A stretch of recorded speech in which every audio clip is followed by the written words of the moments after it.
A small black leather logbook. For 60 years it lay dormant, a silent witness entombed in the belly of a forgotten giant. It rested in a purpose-built hollow, shielded from light, dust, and the prying eyes of the world.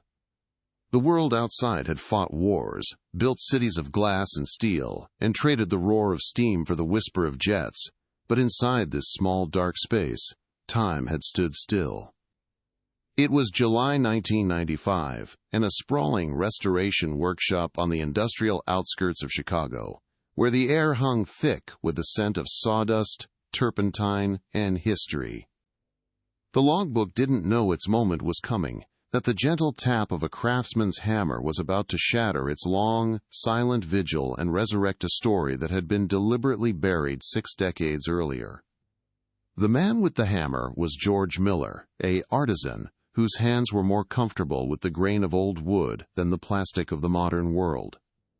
At 63, his eyes, magnified by thick spectacles, could read the history in a splintered veneer or a tarnished brass fitting. He was a restorer, a caretaker of ghosts. His current charge was the dining car of the Midnight Zephyr, a once majestic titan of the rails that had ferried the wealthy and powerful between New York and Chicago during the golden age of train travel. For George, this wasn't just a job. It was a communion. He felt the echoes of conversations, the clinking of crystal, and the phantom weight of secrets that permeated the very fabric of the carriage. The dining car itself was a shadow of its former opulence.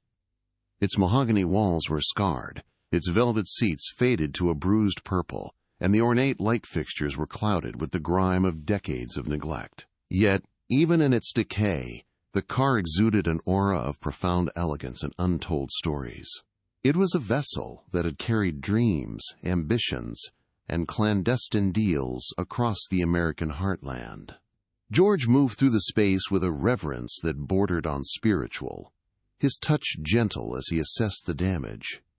He knew that restoring the wood and polishing the metal was only half the task. The real work was honoring the lives that had passed through this space, especially the ones that had ended too soon. His attention that afternoon was fixed on a corner booth, table 7. According to the original blueprints from the Pullman Company, it was identical to all the others.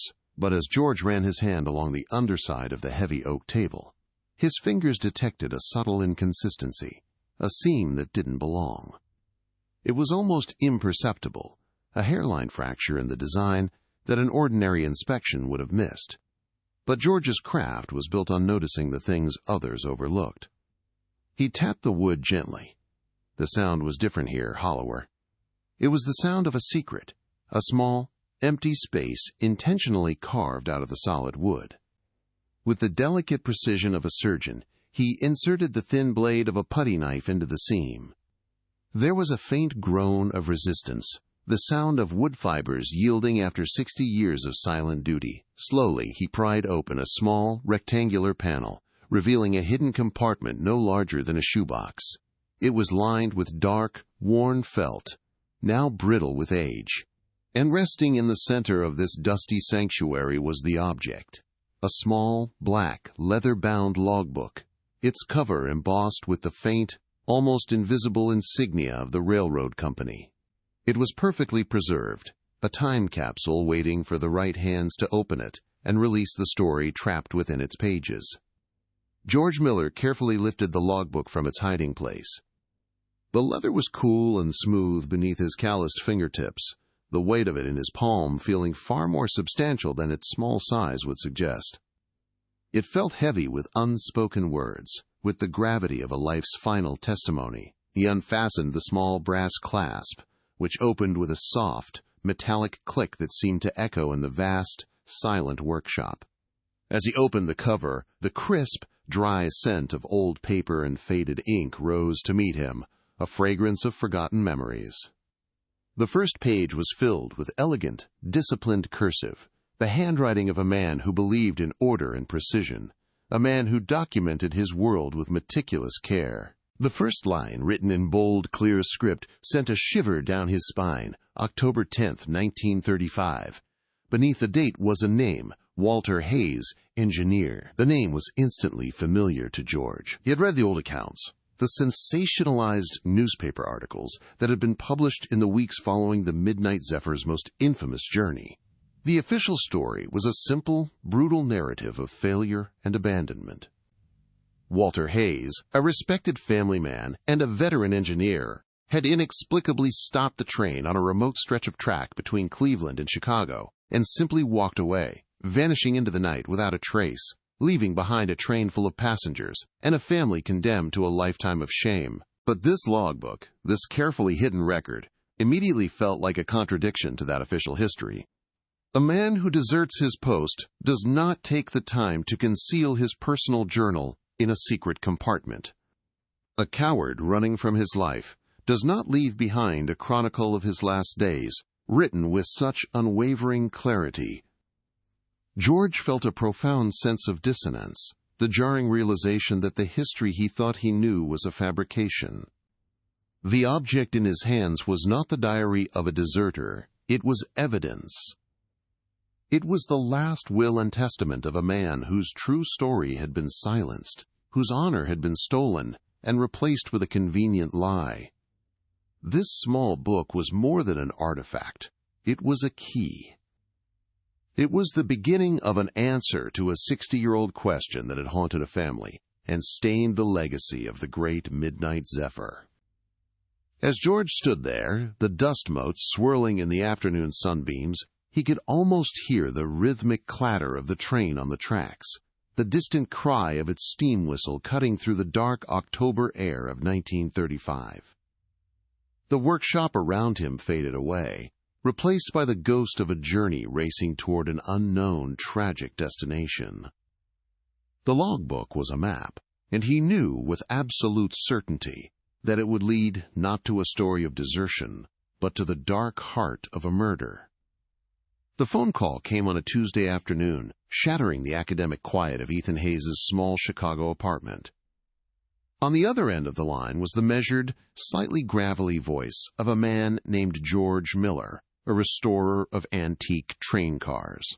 Ethan, a historian accustomed to dealing with dusty archives and faded documents, listened with a professional detachment that quickly crumbled. The man spoke of the Midnight Zephyr, a name that resonated with a deep, familial ache. He described finding a hidden compartment, a secret hollowed out of an oak table. And then he said the words that stopped Ethan's world. It's a logbook. The first page has a name on it. Walter Hayes. The name of his great-grandfather. The name synonymous with abandonment. The ghost that had haunted his family for 60 years. For 2 days, Ethan existed in a state of suspended animation, caught between the crushing weight of a lifetime of inherited shame and the terrifying flicker of an impossible hope. He replayed the phone call in his mind, dissecting every word George Miller had said. A secret compartment. A logbook hidden for 6 decades. It sounded like something out of a novel, not a chapter of his own family's bleak history. The official story was so simple, so brutal. Walter Hayes, engineer, had stopped his train on a cold October night in 1935 and walked away from his job, his life, his family.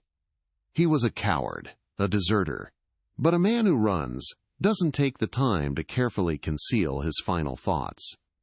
The contradiction gnawed at Ethan, planting a seed of doubt that began to sprout into a fragile, dangerous curiosity. When the package arrived, it was unexpectedly plain. A simple, sturdy cardboard box sealed with packing tape. Ethan stared at it, resting on his small dining table for a full 10 minutes. It felt less like a parcel and more like a tombstone, a repository for a truth that was either mundane or monstrous. His hands trembled slightly as he cut the tape. Inside, nestled in a bed of protective foam, was an object wrapped in soft, undyed muslin cloth. He slowly unwrapped it, his heart pounding a heavy, rhythmic beat against his ribs. The object that emerged was small, compact, and bound in black leather, its surface worn smooth by time but otherwise perfectly preserved. It was real. This was not a myth or a misunderstanding.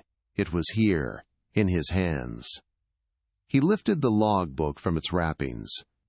The leather was cool to the touch, the book heavier than it looked, as if filled not just with paper, but with the density of unspoken secrets.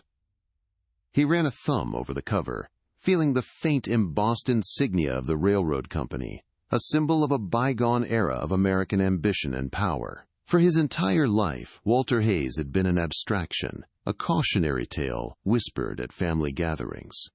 But this object, this tangible piece of the man himself, closed the 60-year gap in an instant. It was a bridge across time, a direct physical link to the great-grandfather he had only known as a source of disgrace. Holding it felt like holding a hand reaching out from the past. Ethan brought the logbook closer, inhaling its scent. It was the smell of history itself, the dry, slightly sweet aroma of aged paper, the sharp, chemical tang of old ink, and a faint underlying note of something else, something industrial and smoky, like coal dust and machine oil. It was the smell of the midnight zephyr, the ghost train that had carried his family's honor away into the night. This was not the sterile, controlled environment of a library archive. This was personal. This scent was a part of Walter's world, a world of steam, steel, and relentless motion. It was an intimate sensory connection that made the man, and his mystery, feel profoundly and startlingly present in the room with him. With a deep breath that did little to steady his nerves, he unfastened the small brass clasp. It opened with a soft, satisfying click, a sound that seemed to echo in the silence of the apartment, the sound of a secret finally being unlocked. He carefully opened the cover. The pages were a pale, creamy ivory, filled with line after line of disciplined, elegant cursive. The handwriting was compact and controlled, each letter formed with an engineer's precision. It was the script of a man who valued order, who believed in the power of careful documentation, a man who would never, Ethan thought, do anything without a reason. This was the first piece of evidence, and it was already arguing against the official story. He focused on the first page, his eyes scanning the bold, clear script. October 10th, 1935. The date was just 2 days before the disappearance, and beneath it, the name that had defined him in so many ways, Walter Hayes, engineer. Seeing it there, written in his great-grandfather's own hand, sent a jolt through him, a complex mix of grief and vindication. This was not the scrawl of a man losing his mind or fleeing his responsibilities. It was the clear, confident signature of a professional recording the start of another journey. The logbook was a testament, and Ethan felt an immediate, overwhelming conviction that the story it told would be vastly different from the one the world had accepted as truth for 6 decades. The dissonance was jarring, a seismic shift in his understanding of his own identity. Every story he'd ever been told about Walter painted him as a man who failed, who broke under pressure. But the object in his hands screamed the opposite. It spoke of diligence, of routine, of a methodical mind at work. Who was this man, the meticulous record-keeper or the shameful deserter? The two versions could not coexist. As he stood in his quiet apartment, the afternoon light fading outside, Ethan realized that for 60 years, his family had been mourning the wrong man. They had mourned a fiction, a character created to cover up a truth that was apparently so dangerous it had to be buried in a secret compartment. A new emotion began to burn through the layers of inherited shame, a cold, sharp anger. It was an anger directed at the faceless forces that had stolen his great-grandfather's name, that had replaced his legacy with a convenient lie. Why had this been done? What had Walter seen on that final journey that was worth erasing a man's entire existence? This small black book was no longer just a family artifact. It was an indictment. It was a 60-year-old challenge, a final message from a man who refused to be silenced completely. The anger gave way to a powerful sense of purpose. The shame was not his family's to bear. It belonged to whoever had created the lie. Ethan gently closed the logbook, the leather feeling warm now from his touch. He held it in both hands, making a silent promise to the man who wrote it. He would be his voice. He would follow this trail of ink, no matter where it led. He would piece together the events of that final run of the Midnight Zephyr. He would trade the family's shame for the truth. This was more than a historical project now. It was a reclamation. It was a duty owed to a man he never met, but whose integrity he could now feel across the decades.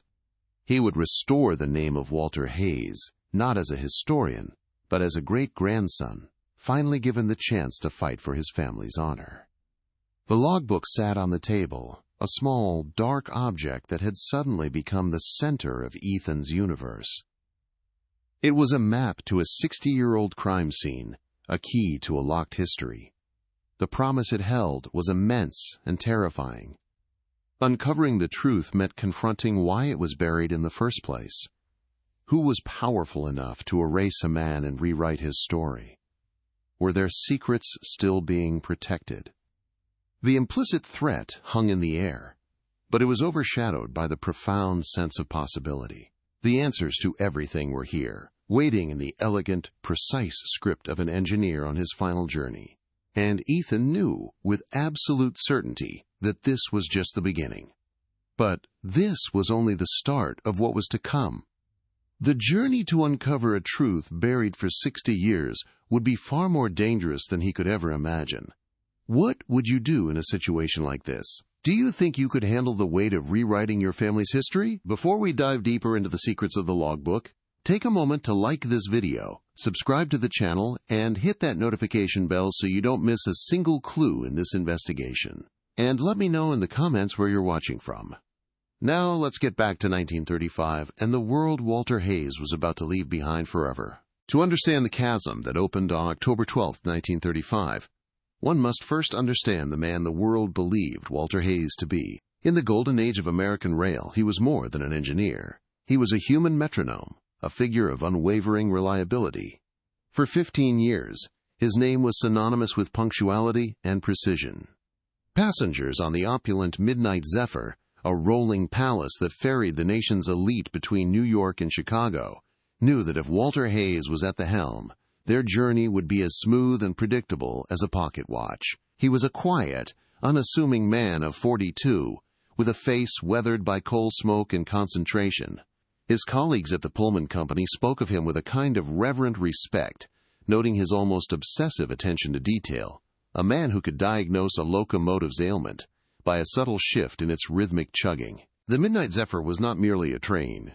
It was a theater of wealth and power, cutting through the heart of a nation crippled by the Great Depression. Its carriages were sanctuaries of mahogany, velvet, and polished brass, where industrial tycoons, politicians, and film stars dined on crystal and conducted business in hushed, smoke-filled lounges.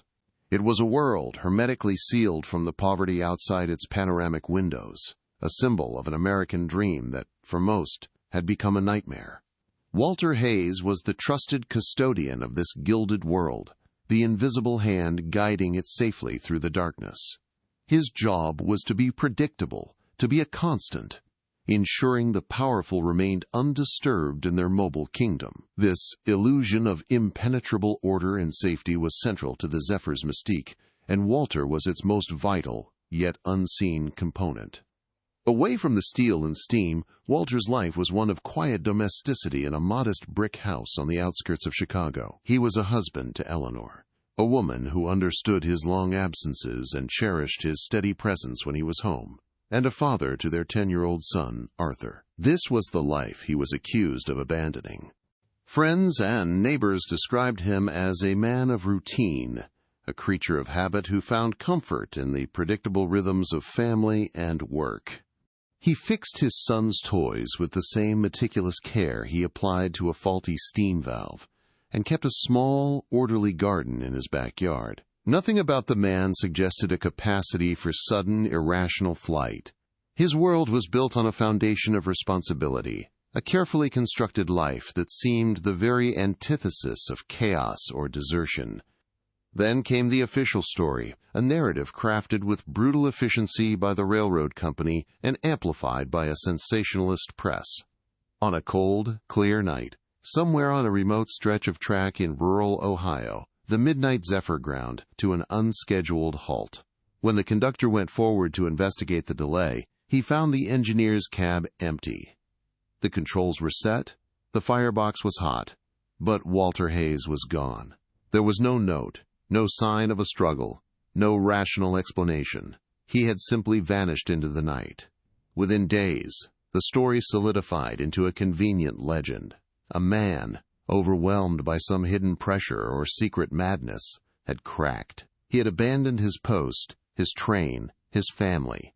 Walter Hayes, the symbol of reliability, was recast as a coward and a deserter, a tidy explanation that protected the railroad's reputation.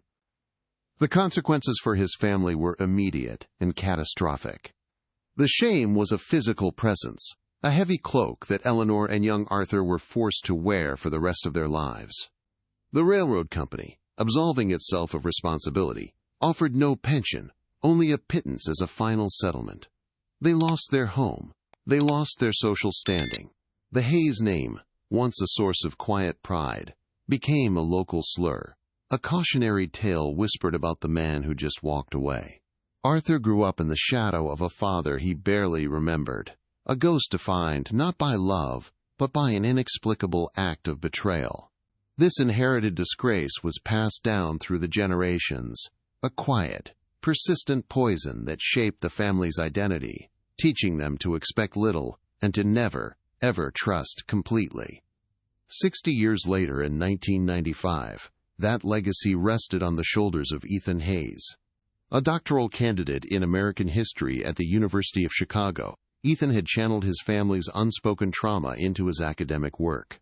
He specialized in the societal impact of industrialization, poring over archives and artifacts from the very era that had destroyed his great-grandfather.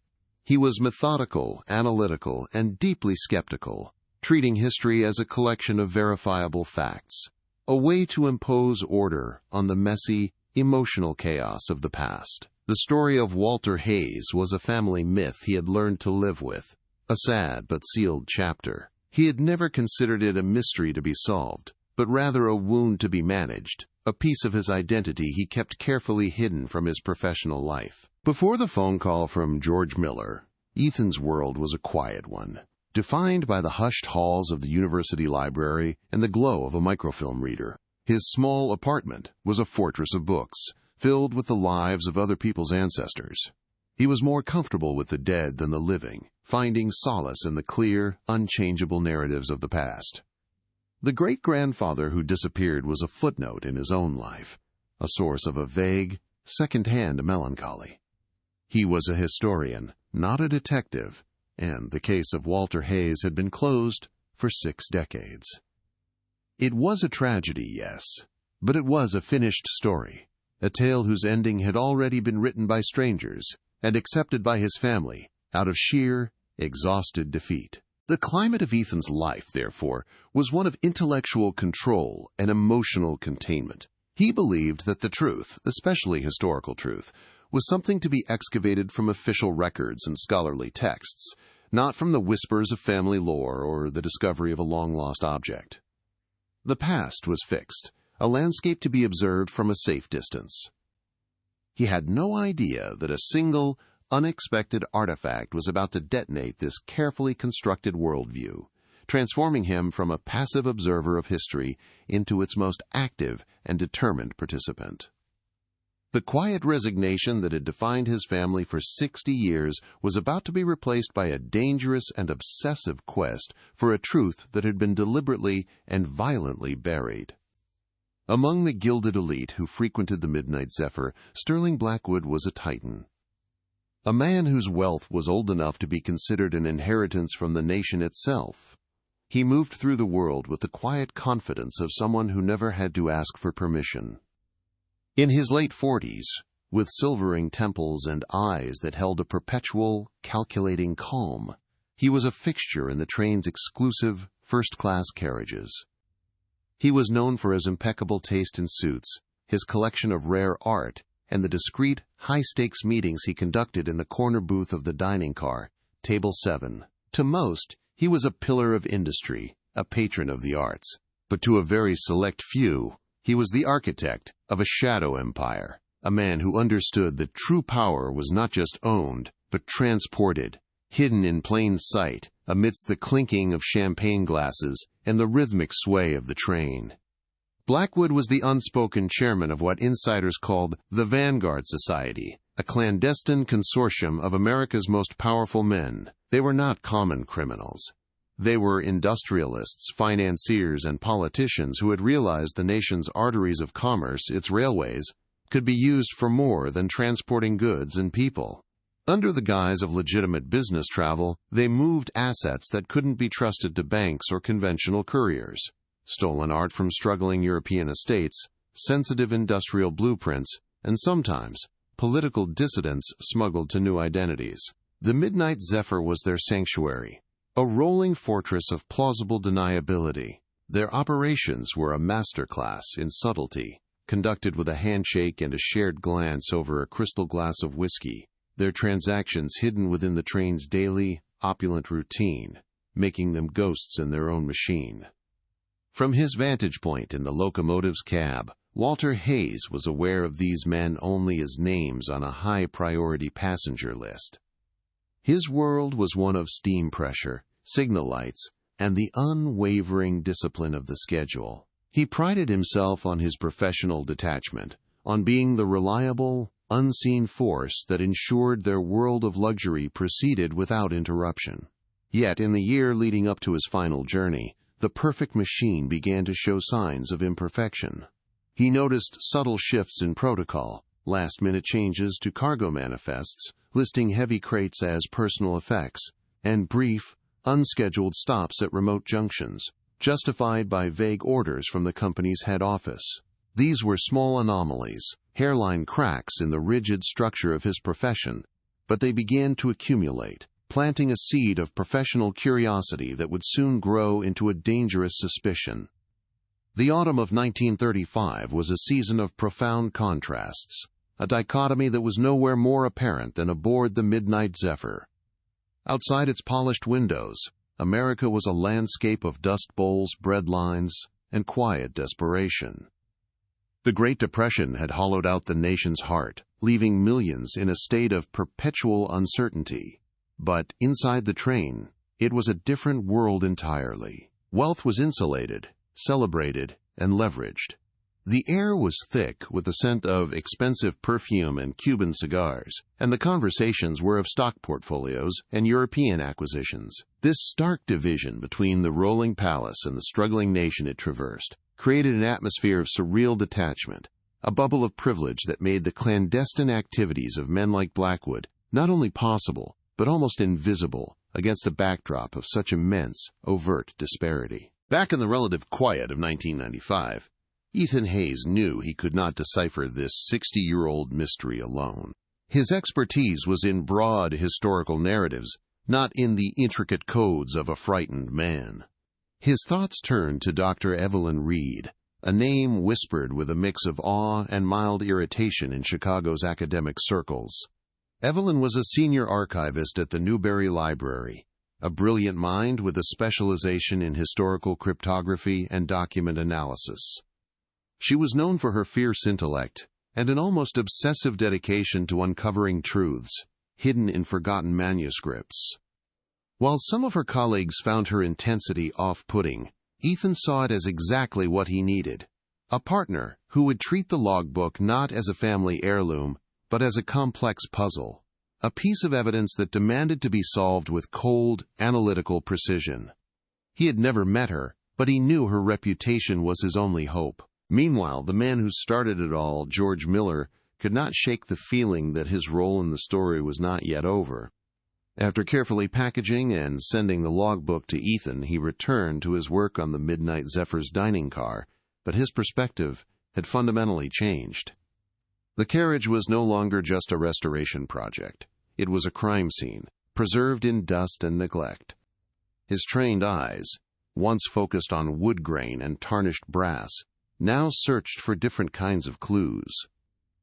He noticed a series of deep, parallel scratches on the floor beneath Table 7, as if a heavy trunk had been dragged hastily from the booth. He found a single, tarnished silver cufflink lodged deep within the faded velvet of the seat, bearing a monogram that was not an H. These were the ghosts of 1935, and George, the quiet caretaker, was now their witness. The logbook itself was a masterpiece of deliberate obfuscation, a document designed to be read on two completely different levels. To a railroad official, it would have appeared perfectly normal, even exemplary in its detail. Walter meticulously recorded fuel consumption, boiler pressure readings at specific mile markers, and minor mechanical adjustments.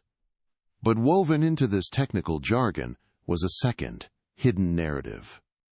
An entry noting boiler pressure drop at mile 214 inches was, Ethan would later discover, a code referring to a secret meeting at 2:14 a.m. A comment on unusually heavy baggage for passenger in car C seat 12 inches was a direct observation of a suspicious exchange. Walter had used the language of his profession as a shield, creating a chronicle of a conspiracy that was perfectly camouflaged as the mundane daily record of an engineer just doing his job. The journey that began on October 10, 1935, was poised to be the culmination of this simmering tension. The passenger manifest for that run read like a who's who of the industrial and financial elite.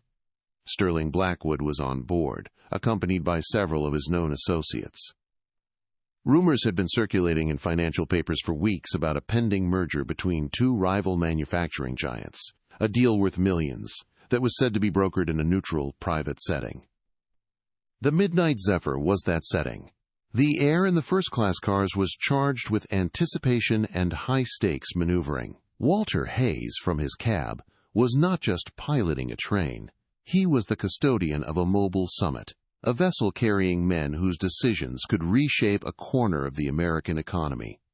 He stepped into his locomotive that night, a loyal employee, unaware that by the time the journey was over, he would become a witness, a threat, and finally, a ghost. The Newberry Library was a cathedral of silence, its high, vaulted ceilings and dark wood walls seeming to absorb all sound, leaving only the scent of aging paper and floor polish. Ethan Hayes walked through its hushed halls feeling like an intruder, a man carrying a volatile secret into a place of quiet, established truths. The black logbook was in his briefcase, but he could feel its weight as if he were holding it in his hands.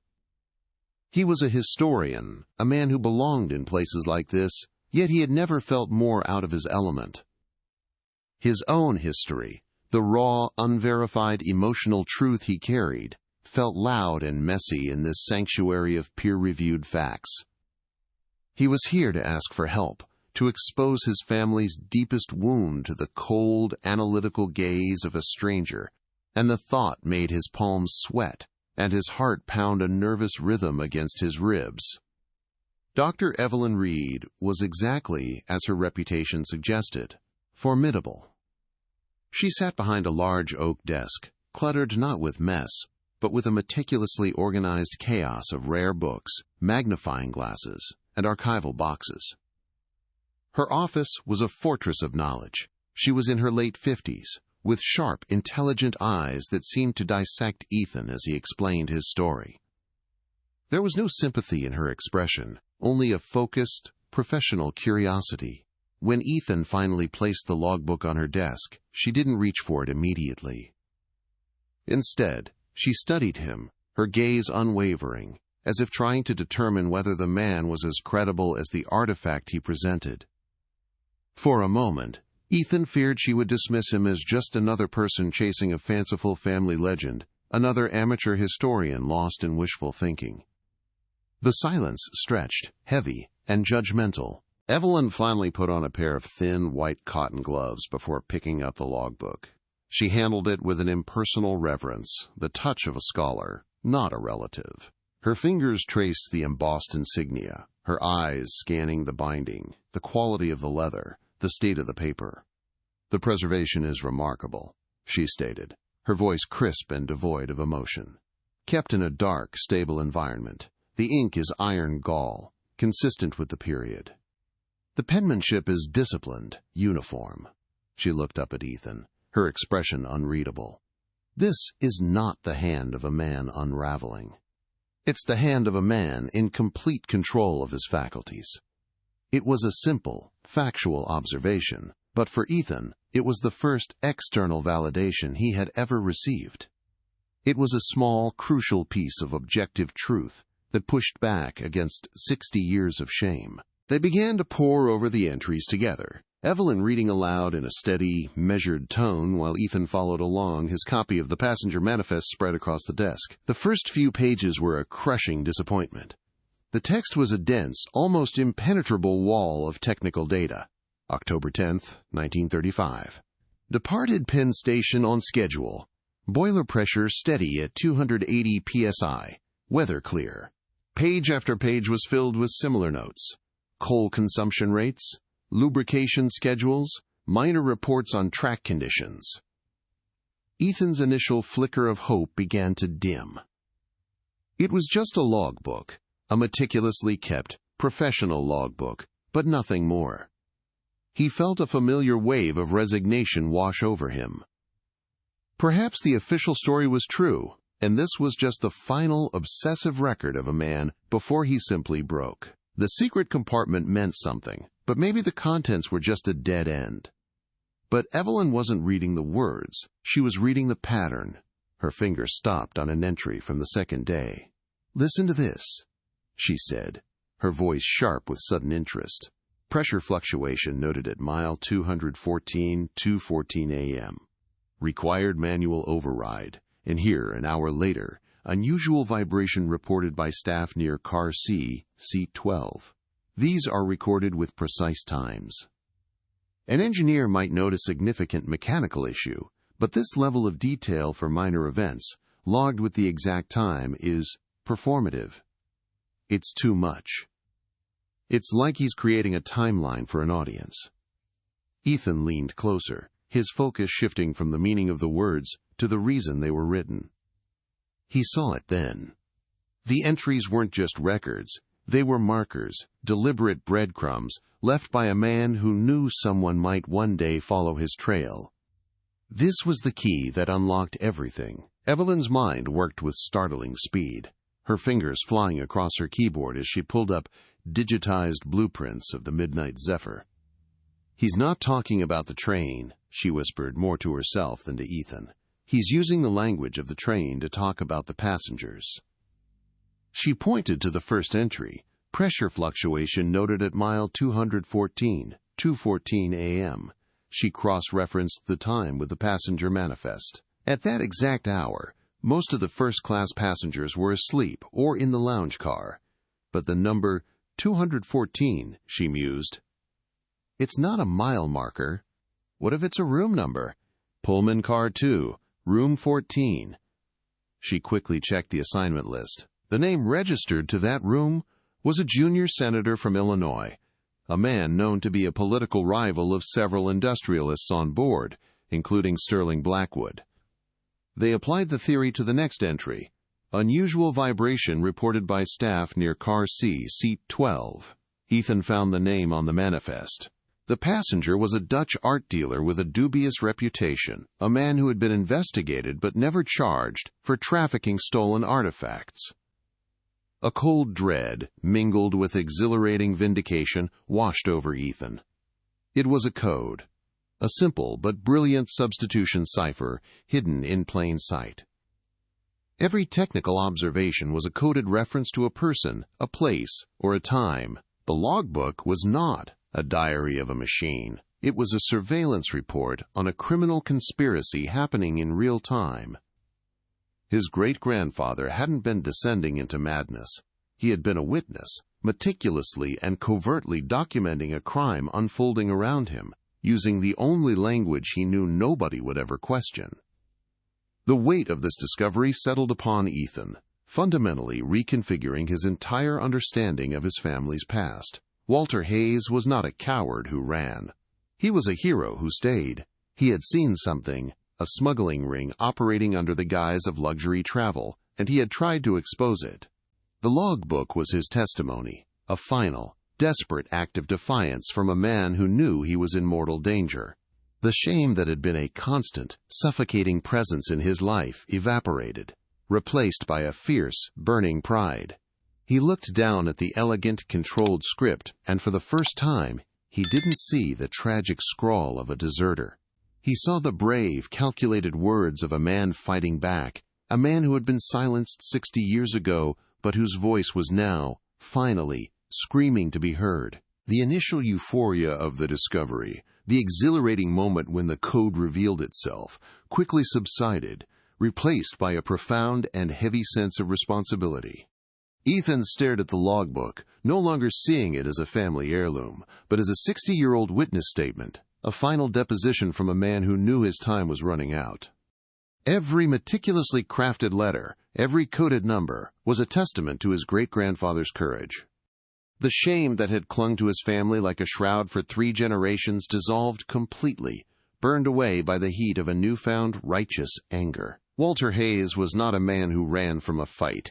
He was a man who had been meticulously documenting the enemy's movements from the heart of their own territory, and this small black book was the map of his battlefield. The weight of this truth was immense, but it was a strengthening weight, a burden Ethan now felt honored to carry forward. Dr. Evelyn Reed, however, remained anchored in the practical. While Ethan was experiencing a seismic shift in his family's identity, she saw the path forward as a series of logical, sequential tasks. "Emotion won't get us to the truth," she stated, her voice pulling him back from his reverie. "We need to treat this as a primary source document and cross-reference everything." She carefully laid out the original passenger manifest, a long, typewritten scroll of names, next to a large, brittle blueprint of the Midnight Zephyr's layout. The library table transformed into an investigative command center. "We will go through this line by line," she declared, pointing a gloved finger at the first coded entry. "We will build a new timeline, not of the train's journey, but of the conspiracy that was unfolding within it. We'll map every meeting, every exchange, every suspicious observation Walter recorded." Their work began in earnest, the silence of the archive broken only by the rustle of old paper and Evelyn's low, steady voice reading the decoded entries. An observation about an overheating axle on car D at 11:30 p.m. corresponded to the private compartment of a federal judge known for his lenient rulings on corporate fraud cases. A note about a, quote, "a faulty steam line in the lounge car at 1 a.m. perfectly matched the time Sterling Blackwood was seen in a hushed, intense conversation with a German diplomat whose name had appeared on government watch lists years later. With each new correlation, the conspiracy grew more defined, its tendrils reaching into politics, finance, and international espionage. The names on the manifest ceased to be historical figures. They became a cast of characters in a high-stakes drama, their movements and motives meticulously tracked by the one man nobody was watching, the engineer. Ethan felt a chilling empathy for his great-grandfather. He imagined Walter in the noisy, vibrating cab of the locomotive, the fiery glow of the furnace illuminating his face as he made his secret entries. He was utterly alone, separated from the opulence of the passenger cars by a wall of steel. Yet he was the only person who seemed to see the truth of what was happening. He was surrounded by powerful men who could crush him without a second thought, and still, he chose to write it all down. What had been his plan? Did he intend to turn the logbook over to the authorities in Chicago? Or was this simply an act of personal defiance, a refusal to be a silent accomplice? This question haunted Ethan, adding a layer of tragic heroism to the man he was only now beginning to understand. Walter wasn't just a witness. He was an accuser. As the afternoon light began to fade, Evelyn paused her work, her eyes fixed on the logbook itself. She ran her fingers along the inside of the worn leather cover, her touch light and analytical. "This feels thick," she murmured, a subtle shift in her tone betraying a spark of excitement. "The backing is uneven." She carefully took a thin, flexible palette knife from her desk drawer and, with the precision of a surgeon, slid it between the leather exterior and the stiff paperboard lining. There was a faint, dry crackle, the sound of ancient adhesive giving way. Slowly, she worked the blade along the edge, until she could peel back a corner of the lining. Tucked inside a shallow, hand-carved recess in the cover was a small, tightly folded piece of photographic paper, yellowed with age, but perfectly preserved in the darkness. Ethan held his breath as Evelyn carefully unfolded the small, fragile square. It was a photograph, grainy and taken from a concealed low angle, as if snapped in haste from a pocket. The image was unmistakable.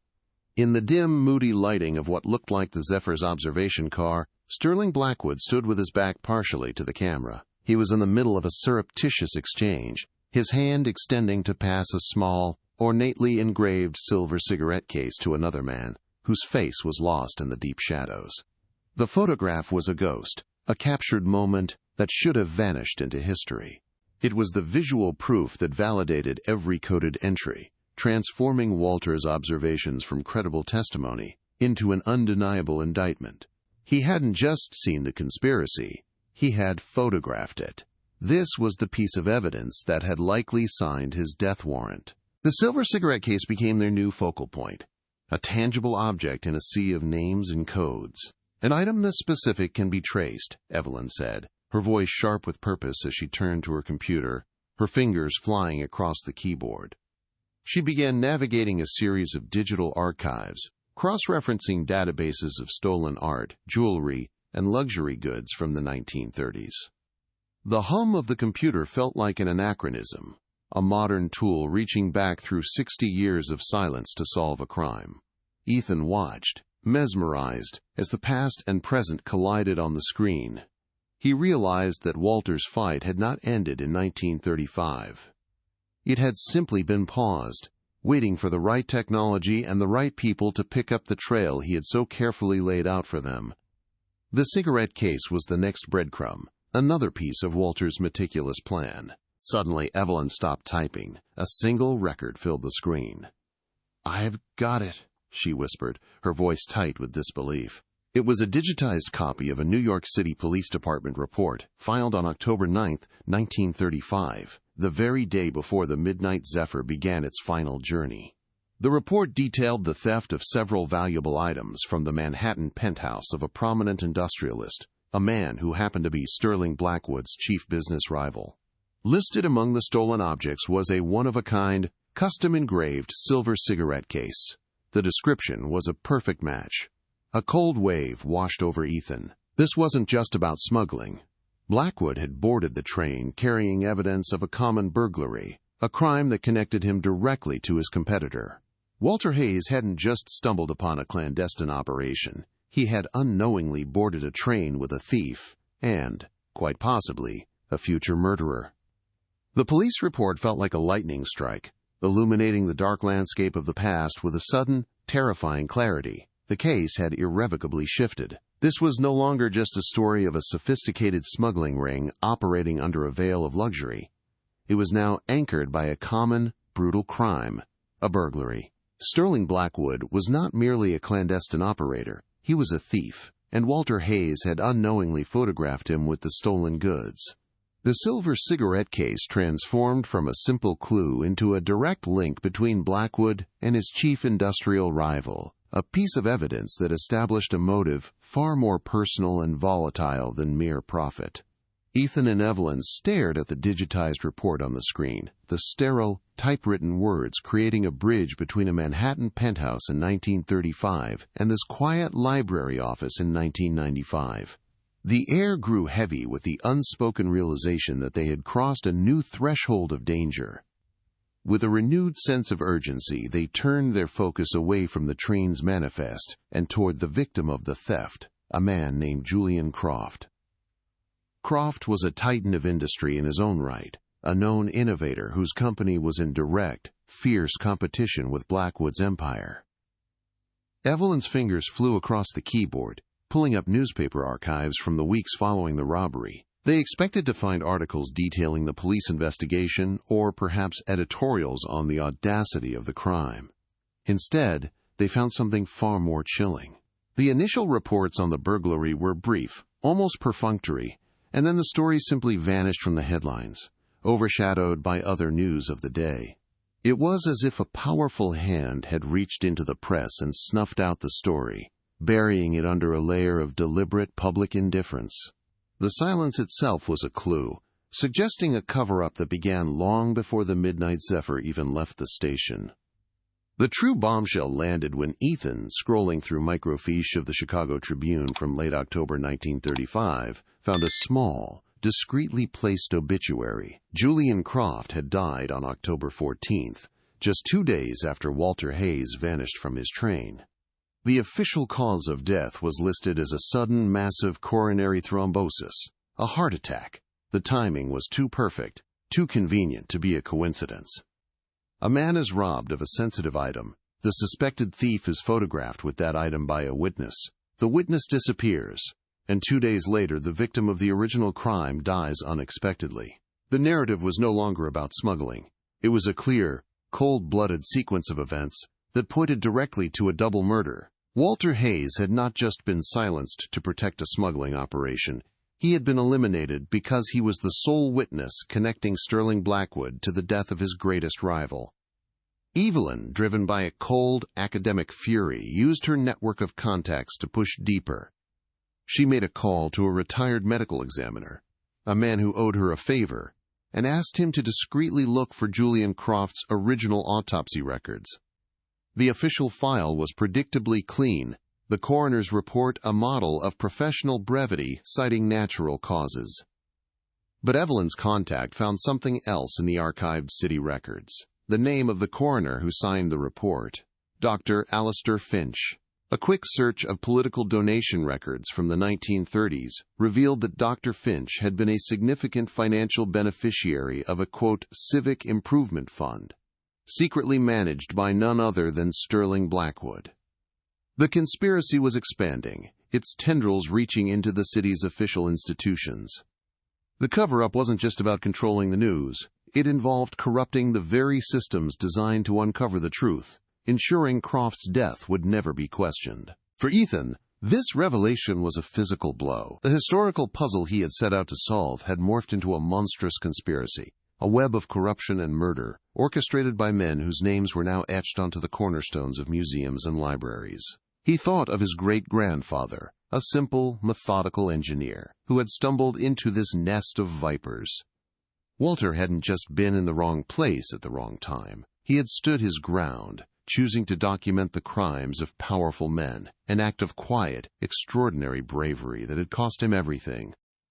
The weight of that sacrifice, ignored and slandered for 60 years, settled on Ethan not as a burden, but as a mandate. His quest was no longer just for his family. It was for the historical record, for a truth that had been violently and systematically erased by the powerful. The past violently collided with the present. 3 days later, Ethan was in his apartment, transcribing a section of the logbook, when a sharp, authoritative knock echoed from his front door. He opened it to find a man in a perfectly tailored, expensive suit, holding a sleek leather briefcase. The man's smile was polished and unnervingly pleasant. He introduced himself as Arthur Vance, an attorney representing the Blackwood Heritage Foundation, a prestigious cultural institution founded by Sterling Blackwood's descendants. Vance claimed they had been contacted by the Restoration Workshop and had learned of the logbook's discovery. He spoke of its immense sentimental value to the Blackwood family and their desire to, quote, preserve their patriarch's legacy. The visit felt staged, the man's calm demeanor a thin veneer over something cold and predatory.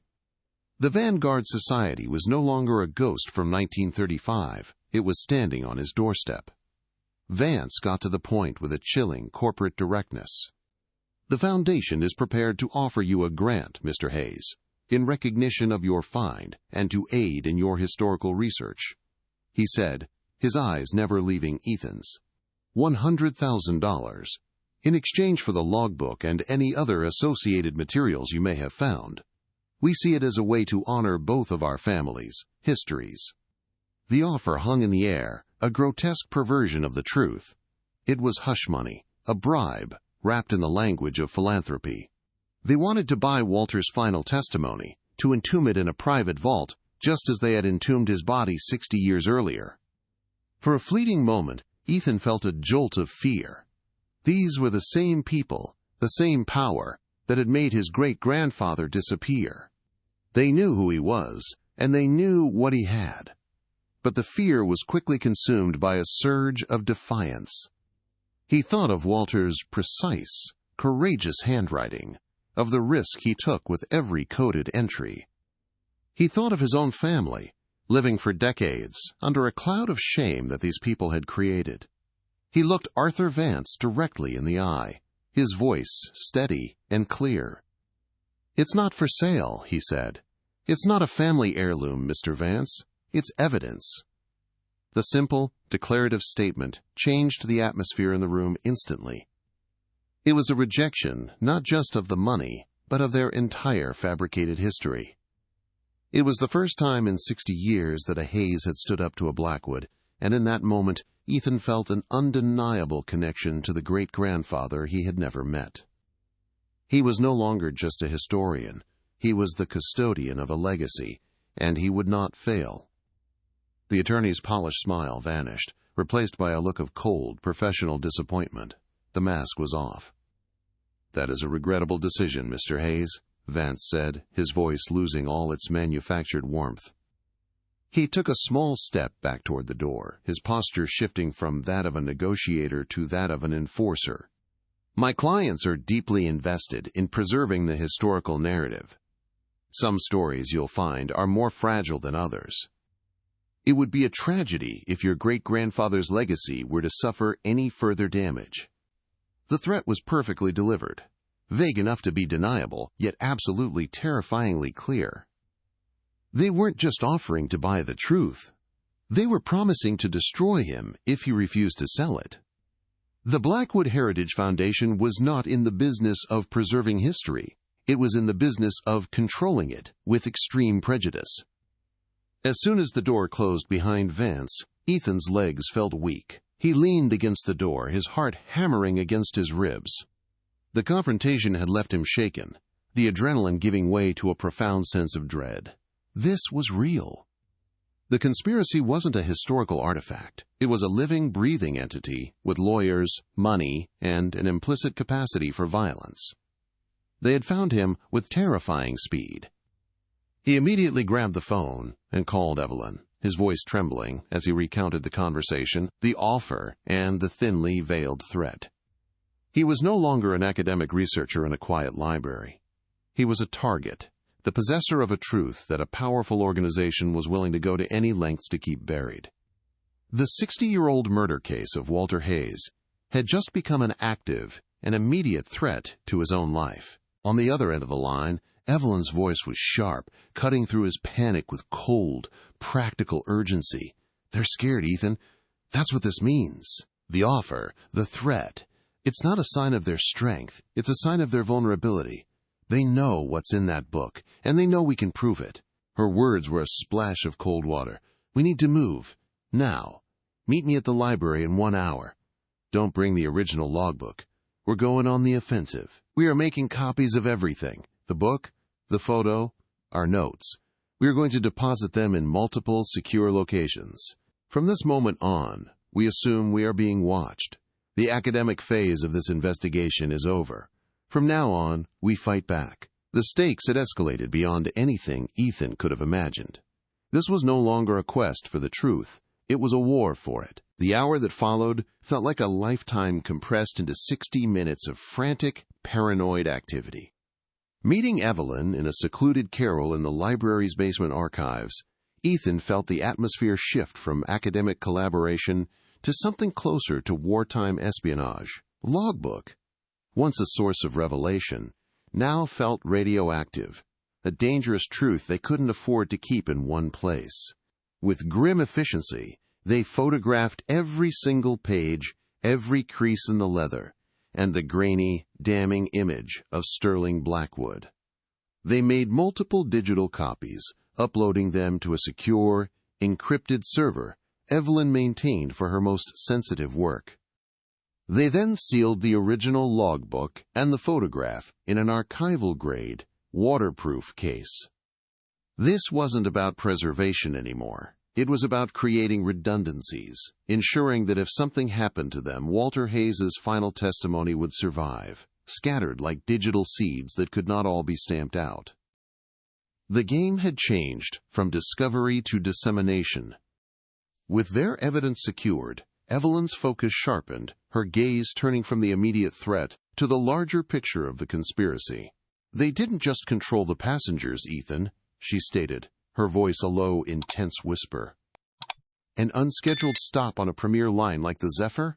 That's not something a single engineer can just decide to do. And it's not something a passenger, no matter how powerful, can simply request. It requires coordination. It requires complicity from within the railroad itself." Her logic was cold and inescapable. They had been so focused on the gilded cage of the first-class cars that they had overlooked the operational skeleton that held it all together. The Vanguard Society's influence had to extend beyond the velvet ropes and into the functional heart of the Pullman Company, the dispatch offices, the scheduling departments, and the very crew Walter worked with every day. Guided by this new hypothesis, Evelyn plunged into the labyrinthine employee archives of the Pullman Company, which the library held on microfiche. She spent hours scrolling through dense records of hirings, promotions, and terminations from 1935, searching for any ripple effect from Walter's disappearance. She found it, not in a firing, but in a quiet, almost invisible administrative note. A senior dispatcher for the Ohio-Indiana corridor, a man named Franklin Thorne, had been placed on indefinite medical leave on October 13, 1935, the day after the incident. His file was a ghost, containing only the request and a doctor's note citing nervous exhaustion. He never returned to his post. For a man holding one of the most critical operational positions on the line, his departure was suspiciously clean and utterly final, as if his entire professional history had been surgically removed. While Evelyn hunted through official records, Ethan pursued a more human angle, a long shot that paid off with startling clarity. He spent 2 days making calls, tracing the genealogies of the other crew members who had been on the Midnight Zephyr's final run. He finally located the granddaughter of Samuel Bell, the train's head conductor. She was a frail but sharp woman in her late 80s, living in a quiet nursing home just outside of Chicago. When Ethan mentioned the Midnight Zephyr, a shadow passed over her face, a flicker of a fear that had been passed down through her family. She remembered her grandfather as a man haunted by that specific journey, a man who would fall silent for hours if the train's name was ever mentioned. He never spoke of it directly, but he once told her, his voice trembling, "Some men are so powerful they don't just ride the train, they own the tracks it runs on." The granddaughter's memory, though clouded by time, provided a piece of the puzzle that no official document ever could. She recalled her grandfather describing an unusual event just before the train reached the Ohio border. Sterling Blackwood's personal valet had approached him, handing him a thick, weighted envelope sealed with wax. The instructions were simple: hand it directly to the dispatcher at the next major crew change point in Cleveland, and to no one else. But the train never made it to Cleveland for the crew change. The unscheduled stop happened first. During the chaos and confusion following the discovery of the empty engineer's cab, the same valet quietly approached her grandfather and took the envelope back, unopened. It was a clear, undeniable detail that pointed to a secret line of communication, a bribe or a set of orders being passed completely outside the railroad's official channels. The testimony was the key Evelyn needed. Armed with the conductor's story, she cross-referenced Franklin Thorne's financial history, a painstaking process of digging through old county property deeds and tax records. 3 months after his abrupt medical leave in 1935, Thorne and his wife purchased a new, spacious home in a prosperous Chicago suburb. They paid in cash. The sale price of $5,000 was an astronomical sum at the height of the Depression, equivalent to more than 10 years of a senior dispatcher's salary. There was no record of an inheritance or any other legitimate source for the sudden windfall. The money trail was a dead end, but the implication was a smoking gun.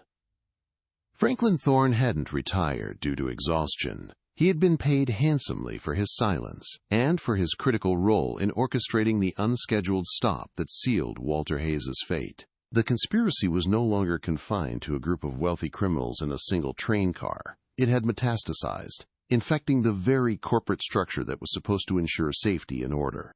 Sterling Blackwood and his Vanguard Society didn't need to use brute force to stop the train. They simply bought the men who controlled it. This revelation cast a chilling new light on Walter's predicament. He wasn't just a man who saw something he shouldn't have.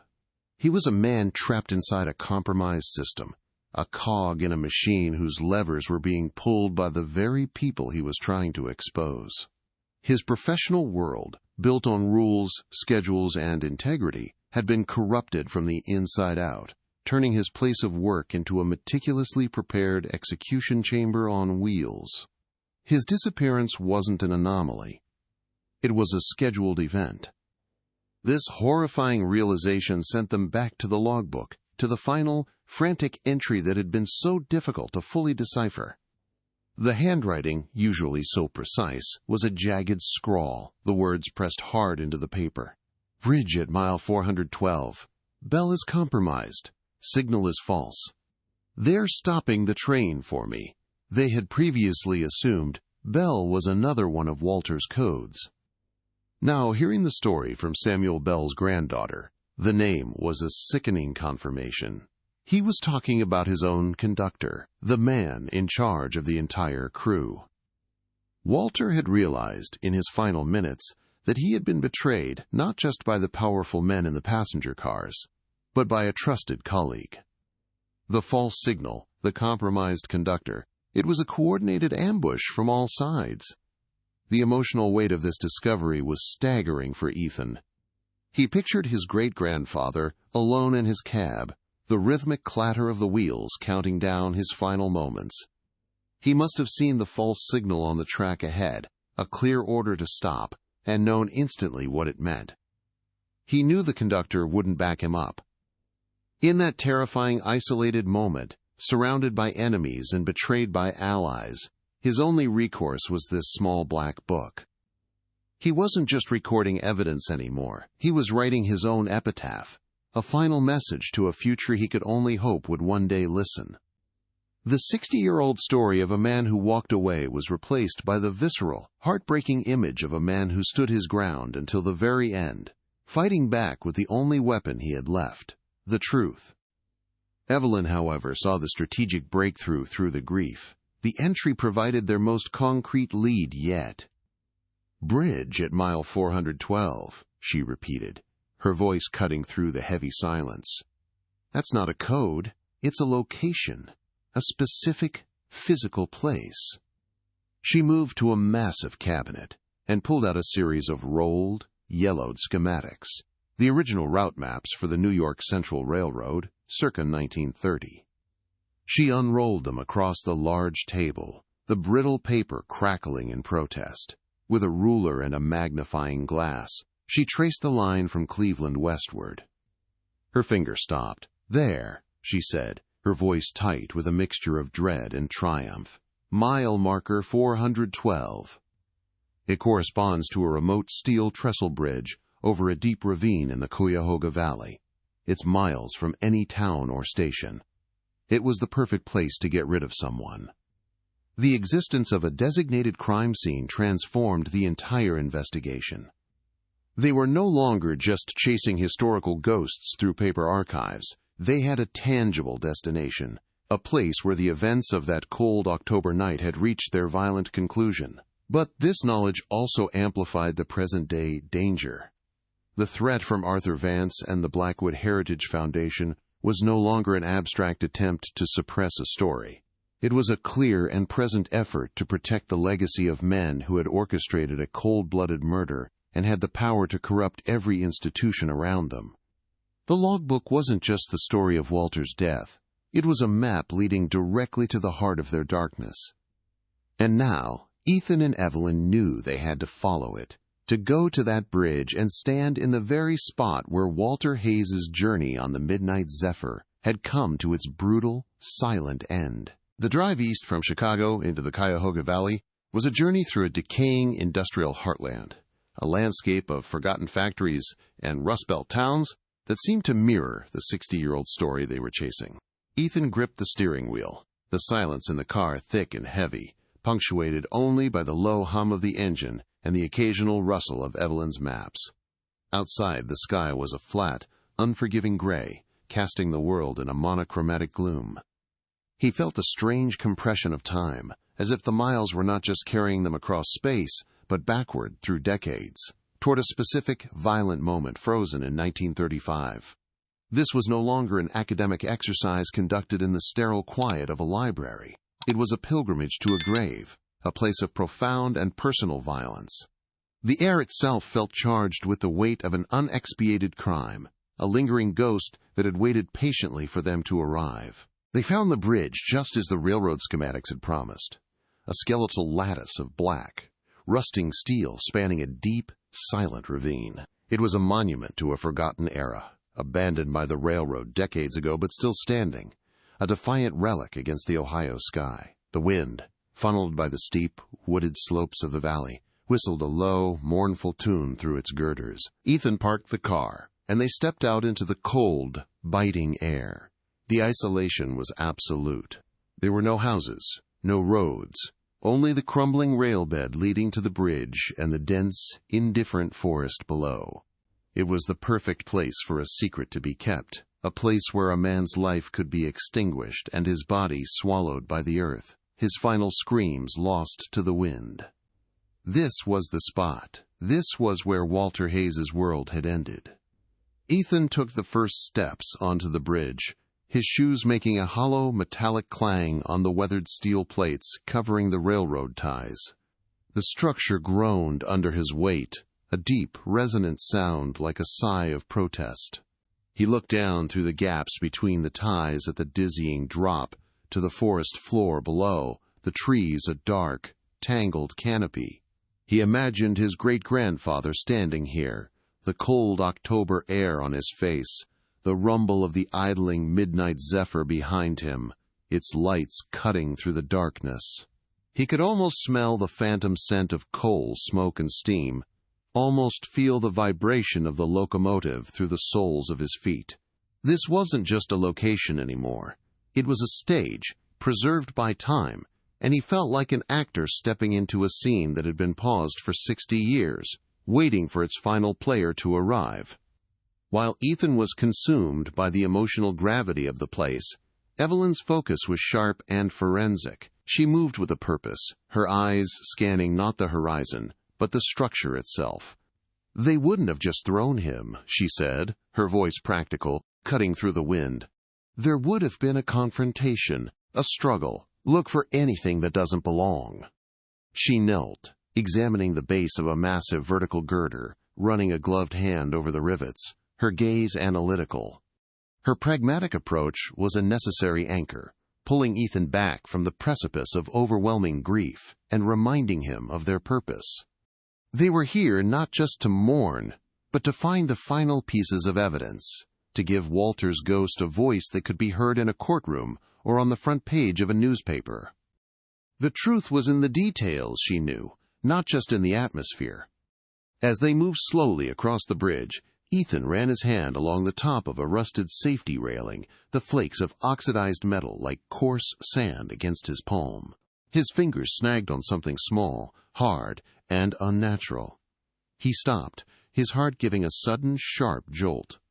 Embedded deep in the layers of rust, almost completely consumed by it, was a tiny, dark object. He pulled a multi-tool from his pocket and, with the delicate precision of an archaeologist, began to carefully pry it loose. Flakes of rust fell away, revealing the unmistakable shape of a small, round button, its brass surface now a dull, greenish-brown. He worked it free and held it in his palm. It was heavy, solid. Despite the corrosion, he could just make out the embossed insignia of the Pullman Company. It was from an engineer's uniform. It was Walter's. The discovery was shattered by the sound of tires crunching on the gravel road behind them. A sleek black sedan, impossibly modern in this setting of decay, rolled to a stop at the entrance to the bridge. The driver's door opened, and Arthur Vance stepped out, his expensive suit a stark contrast to the rugged landscape. But he was not alone. A second man emerged from the passenger side, larger and broader, with a face that was a mask of cold professionalism. The pretense was gone. There was no polished smile, no offer of a philanthropic grant. Vance's eyes were like chips of ice as he looked at Ethan and Evelyn, then at the small brass button glinting in Ethan's hand. The threat that had been a veiled insinuation in a quiet apartment was now here, a physical and immediate presence, cornering them on a steel bridge 60 years after the first crime was committed. "This little historical project of yours is over, Mr. Hayes," Vance said, his voice flat and devoid of any previous warmth. He took a slow, deliberate step onto the bridge, the sound of his leather shoes a funereal drumbeat. "That logbook, the photograph, your notes, and that button. You're going to give them all to me. Now." He paused, a cruel glimmer in his eye. "My great-grandfather was Sterling Blackwood. For 3 generations, my family has worked to protect his legacy from this unfortunate piece of history. We are not a foundation, we are custodians. And we take our duties very seriously." The confession hung in the cold air, a brazen admission of a multi-generational conspiracy. This wasn't just about protecting a dead man's reputation. It was about maintaining a dynasty built on a foundation of murder and deceit. The second man remained silent, a statue of quiet menace standing guard at the bridge's entrance, cutting off their only path of retreat. Vance gestured towards him. "My family understands the importance of thoroughness," he continued, his voice dripping with condescension. "We knew the moment that Restorer found the book. We've been watching you, Dr. Reed, in your dusty library. We've been watching you, Mr. Hayes, as you played detective. We let you follow the trail because we wanted to be certain you'd find everything, so we could collect it all in one convenient stop. We appreciate you doing the legwork for us." The revelation was a gut punch, confirming their deepest fears. They had never been the hunters. They had been the hounds, led unknowingly into a trap that had been set for them from the very beginning. But fear was now eclipsed by a cold, defiant rage. Ethan closed his fist around the brass button, its edges digging into his skin. "You mean the legacy of a thief and a murderer," he shot back, his voice ringing with a strength he didn't know he possessed. "We know about Julian Croft. We know about the dispatcher you paid off.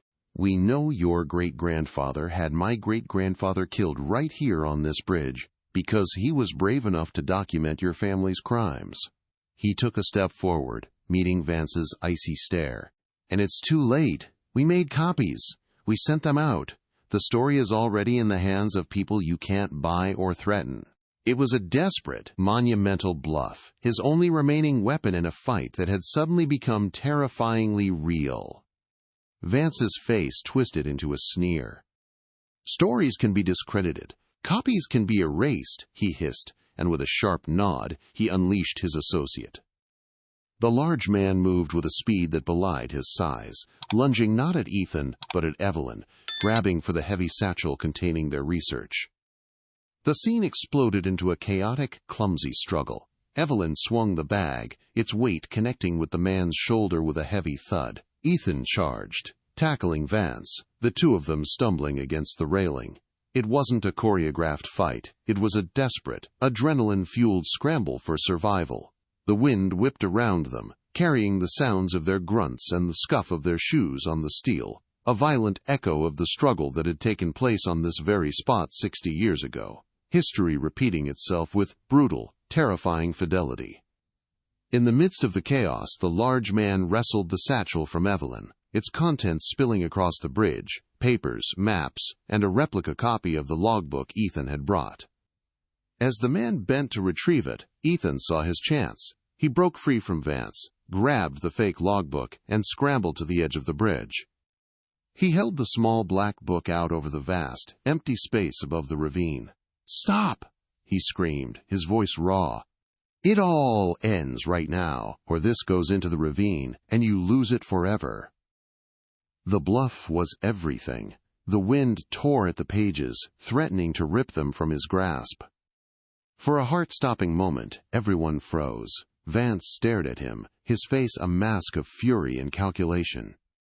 His entire mission was to retrieve and bury this story, not to watch it be destroyed. The standoff stretched for a few agonizing seconds, the only sound the howling of the wind. Vance's eyes darted from the book in Ethan's hand to the road beyond the bridge, his mind clearly weighing his options. Just as he opened his mouth to speak, a faint, distant sound cut through the air, the unmistakable wail of a police siren, growing steadily louder. Evelyn, in a moment of brilliant foresight before the confrontation began, had discreetly dialed 911 and left the line open in her pocket, a silent call for help. A flicker of panic crossed Vance's face. The equation had changed. The hunters were now the hunted. The arrival of outside authority was the one variable their carefully controlled plan could not withstand. The trap had failed. Vance uttered a sharp curse, his face contorted in fury. He gave a curt nod to his associate, and without another word they turned and ran, sprinting back to their sedan. They jumped in, the engine roaring to life, and the car sped away, disappearing down the gravel road just as the first flashing lights of a police cruiser appeared in the distance. Ethan and Evelyn were left alone on the bridge, chests heaving, adrenaline coursing through their veins. The wind whipped Evelyn's hair across her face and sent the scattered papers skittering across the steel plates. Ethan slowly lowered his arm, his knuckles white as he clutched the fake logbook. He then opened his other hand and stared at the small, tarnished brass button. He had come here seeking a ghost, and had instead faced down the monster that created him. He had not only found the truth, he had survived it. The arrival of the local sheriff's deputies on the remote Ohio bridge was a surreal anticlimax to the violent confrontation. Ethan and Evelyn, their adrenaline slowly receding, were left with a difficult task of explaining a 60-year-old murder conspiracy to two skeptical officers whose usual calls involved stray livestock and minor traffic disputes. The narrative of a secret logbook, a powerful, shadowy foundation, and a corporate assassination sounded like the plot of a paperback novel. Yet the physical evidence was undeniable. The scattered research papers, the tire tracks from Vance's hasty retreat, and the small, tarnished brass button that Ethan still clutched in his hand. They gave their statements, the words feeling thin and inadequate in the cold, whistling wind. As the cruiser pulled away, leaving them in the profound silence of the ravine, the true weight of their survival settled upon them. They hadn't just uncovered a story. They had been pulled directly into its violent, unfinished final chapter, and had narrowly escaped the same fate as Walter Hayes. Back in Chicago, the wheels of justice turned with a frustrating, bureaucratic slowness. The initial report filed by the Ohio sheriff was met with institutional skepticism by the Chicago Police Department. The Blackwood name was woven into the very fabric of the city's philanthropy and politics, accusing the family's legacy foundation of orchestrating a violent assault based on a 60-year-old mystery was an extraordinary claim. But Evelyn Reed's reputation was a powerful counterweight to their disbelief. She was not a frantic amateur. She was one of the country's most respected archivists. Her meticulously organized evidence, the copies of the logbook, the detailed timeline, the financial records of the corrupt dispatcher, could not be easily dismissed. Reluctantly, a detective was assigned to the case, and the brass button was sent to the state crime lab for forensic analysis, a small, tangible piece of 1935 that would be subjected to the scrutiny of 1995 technology. Understanding that the official channels could be stalled or corrupted by the Blackwood family's immense influence, Ethan and Evelyn made a critical strategic decision. They would not wait for the slow gears of the legal system to grind forward. Instead, they would fight the Blackwood Heritage Foundation on a different battlefield, the court of public opinion. They contacted a renowned investigative journalist at the Chicago Tribune, a woman known for her tenacity and her refusal to be intimidated by powerful interests. They didn't give her the entire story at once. They gave her a single verifiable thread, the 1935 police report on the theft of Julian Croft's silver cigarette case, the photograph of Sterling Blackwood holding it, and the newspaper obituary announcing Croft's sudden death just days after Walter Hayes vanished. It was a calculated leak, a single, sharp spear aimed at the heart of the Blackwood legacy. The story exploded onto the front page of the Sunday edition under a headline that read, "The Zephyr Ghost. Did a railroad titan's secret lead to a double murder?" The article was a journalistic masterpiece, carefully laying out the documented evidence and posing questions that were impossible to ignore. It painted a portrait of Walter Hayes, not as a deserter, but as a potential hero who had stumbled upon a dark secret. The Blackwood Heritage Foundation was immediately besieged by a firestorm of negative press. Their response was swift and aggressive, a boilerplate denial calling the story a baseless, sensationalist attack on a respected family's legacy, and threatening a massive libel lawsuit against the newspaper. But their threats rang hollow against the stark, factual evidence presented in the article. The first crack had appeared in their 60-year-old wall of silence. The public was utterly captivated by the narrative. It was a story that resonated deeply in the American psyche. The honest, working-class man against the corrupt, powerful elite. Walter Hayes became a posthumous folk hero, a symbol of quiet integrity. The pressure on the Blackwood Heritage Foundation became unbearable. Prestigious museums and universities, which had long benefited from their donations, began to distance themselves.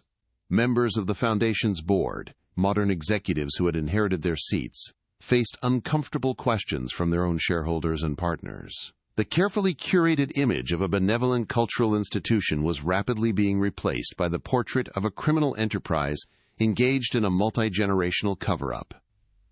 The legacy Sterling Blackwood had tried to protect with murder was now being dismantled by the very man he had tried to erase from history. Weeks later, the forensic report from the crime lab provided the scientific backbone the story needed. The metallurgy of the brass button was confirmed to be consistent with the alloy used by the Pullman Company for its uniforms in the 1930s.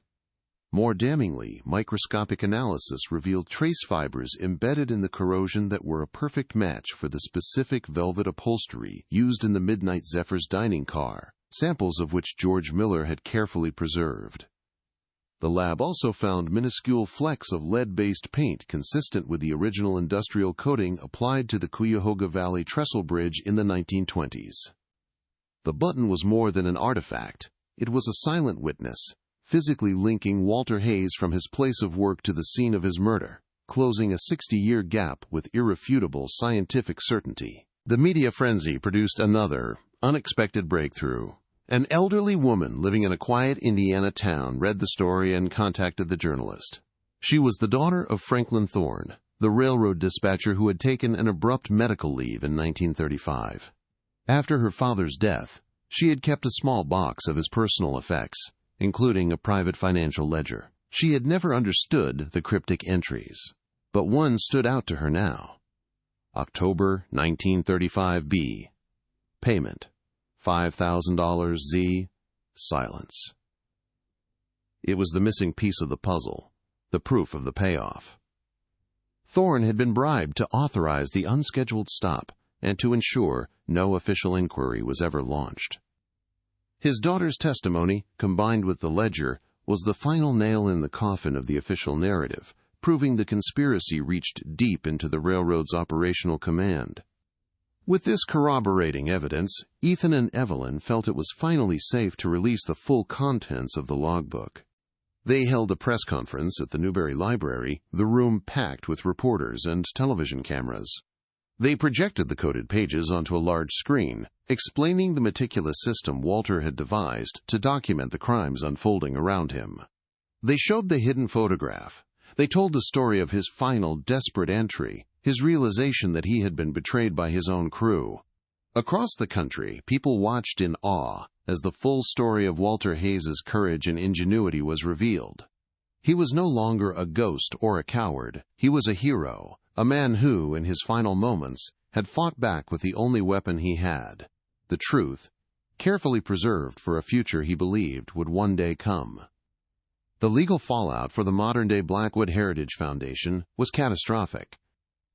While the statute of limitations for the murders had long since passed, the district attorney's office launched a full-scale criminal investigation into the foundation's recent activities, charging Arthur Vance with assault, witness tampering, and obstruction of justice. The descendants of Julian Croft, armed with the new evidence, filed a massive wrongful death lawsuit against the foundation, demanding reparations for the cover-up that had denied their family justice for 6 decades. The financial and reputational damage was irreversible. The Blackwood dynasty, a towering monument to American industrial power, began to crumble, its foundations revealed to be built not on innovation and philanthropy, but on theft, corruption, and murder. For Ethan, the true resolution came not in a courtroom or a newspaper headline, but in a quiet, personal act of reclamation. He traveled to the small, neglected cemetery where his family had buried an empty casket 60 years earlier. The marker was small, weathered, and apologetic. He had it removed. In its place, he commissioned a proud, simple headstone of dark granite. The inscription was carved deep into the stone, a final, definitive statement that corrected the historical record forever. Walter Hayes, 1893 to 1935. Devoted husband and father, a heroic engineer who stood his ground and kept his record true. As he stood before the new stone, the generations of inherited shame finally lifted from his shoulders, replaced by a profound sense of peace and a deep, enduring pride in the great-grandfather he had come to know so intimately. The story's artifacts found their rightful places in history. George Miller, the humble restorer who started it all, was honored for his diligence and integrity. The restored dining car of the Midnight Zephyr, instead of being sold to a private collector, was acquired by the Smithsonian and became a centerpiece exhibit on a darker, hidden chapter of the American industrial age. At its entrance, displayed in a climate-controlled case, was the small, black leather logbook. Ethan donated it to the museum, ensuring that Walter's testimony would be preserved for all time. It lay open to the final page, his last, defiant entry, a permanent testament to the power of one individual's courage to hold the powerful accountable, even from beyond the grave. Months after the dust had settled, a small, padded envelope arrived at Ethan's apartment. It contained no letter, only a single faded photograph sent by the granddaughter of Samuel Bell, the conductor. It was a picture of the Midnight Zephyr's crew from 1932, the men standing proudly in their crisp uniforms before the mighty locomotive. And there, in the center of the group, was a man with kind, determined eyes and a confident smile. It was Walter Hayes. It was the first time Ethan had ever seen his great-grandfather's face, not as a name in a logbook or a ghost on a bridge, but as a living, vibrant man. He placed the photograph on his desk, a final, personal connection that closed the distance across the decades, bringing the man he had fought for fully and finally home. In the end, the resolution of Walter Hayes' story rippled far beyond one family's vindication. It became a powerful, modern parable about the fragility of historical narratives and the enduring nature of truth. The case inspired a new wave of academic and journalistic inquiry into the Gilded Age and the Depression era, prompting a re-examination of the official histories of other industrial titans whose legacies were built on similar, unspoken violence. The small black logbook did more than solve a 60-year-old murder. It exposed the corrupt foundations upon which a piece of America was built, and, in doing so, honored the quiet courage of a man who believed that even in the darkest of nights, a written record could be a light powerful enough to one day reach the future. The story of the Midnight Zephyr's logbook became more than a headline. It became a cultural touchstone, a modern fable of truth against power. It ignited a national conversation about the narratives we inherit and the secrets that lie dormant beneath the foundations of great fortunes. Walter Hayes was no longer a footnote of shame, but a symbol of quiet, unyielding integrity.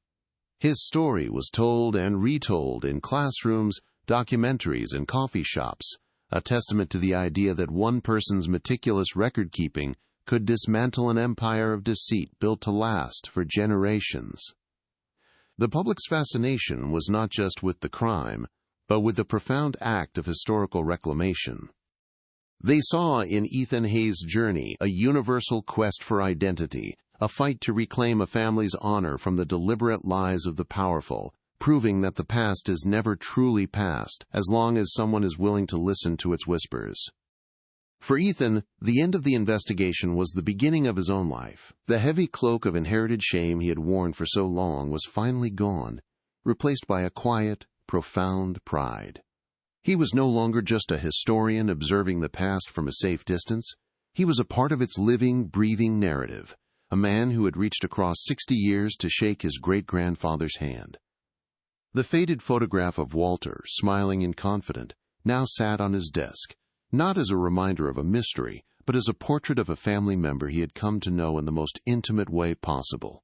He had started his journey seeking to solve a puzzle, to correct a historical record. He ended it by finding a piece of himself, by understanding that his own identity was inextricably linked to the courage of a man he never met. The collapse of the Blackwood Heritage Foundation was as swift as it was total. Stripped of its carefully constructed veneer of philanthropy, it was exposed as a hollow monument to a criminal legacy. Arthur Vance, convicted of obstruction and witness tampering, became the public face of his family's disgrace. His fate, a modern-day postscript to his great-grandfather's crimes. The remaining board members, desperate to salvage their own reputations, dissolved the foundation and liquidated its assets, with a significant portion awarded to the descendants of Julian Croft in a landmark civil settlement. The Blackwood name, once a symbol of industrial might and cultural prestige, was now permanently stained, a cautionary tale about how a legacy built on a lie is a structure with no foundation, destined to crumble under the weight of a single, undeniable truth. The justice Walter Hayes was denied in 1935 had finally arrived, 60 years late but devastatingly complete. The ripples of the Zephyr case spread far beyond Chicago, sending tremors through the hushed halls of historical archives across the country. Inspired by the revelations, a new generation of researchers, led by a newly energized Dr. Evelyn Reed, began to re-examine other sanitized corporate histories from the Depression era. They started asking uncomfortable questions, digging into the convenient suicides of business rivals, the sudden disappearances of union organizers, and the inexplicable fires that destroyed competing factories. The logbook had provided more than just an answer. It had provided a new lens through which to view the past, a methodology for looking for the coded messages and hidden truths within the official, self-serving narratives of the powerful. The ghost of Walter Hayes had, in effect, deputized an army of historians to hunt for other ghosts, to uncover other buried crimes. The small black logbook found its final home, not in a private vault or a dusty evidence locker, but behind reinforced glass at the Smithsonian. It became the heart of a powerful exhibit titled The Record Keepers: Truth and Power in the American Century. Visitors would stand in hushed reverence before it, staring at the elegant, disciplined cursive that had brought down an empire. Beside it lay the single, tarnished brass button, a humble artifact that spoke volumes about a final, violent struggle. The book was no longer just evidence. It was a sacred object, a testament to the idea that the most powerful weapon against tyranny is not a gun or a bomb, but a carefully kept record. It served as a permanent, public reminder that history is made not only by the loud pronouncements of great men, but by the quiet, meticulous testimony of those who refuse to look away. History, the world was reminded, is not a monolith carved in stone by the victors. It is a fragile mosaic, pieced together from forgotten letters, faded photographs, and the quiet records of ordinary people who find themselves in extraordinary circumstances. The story of Walter Hayes proved that a single, honest voice can echo through decades, waiting for the right person to listen.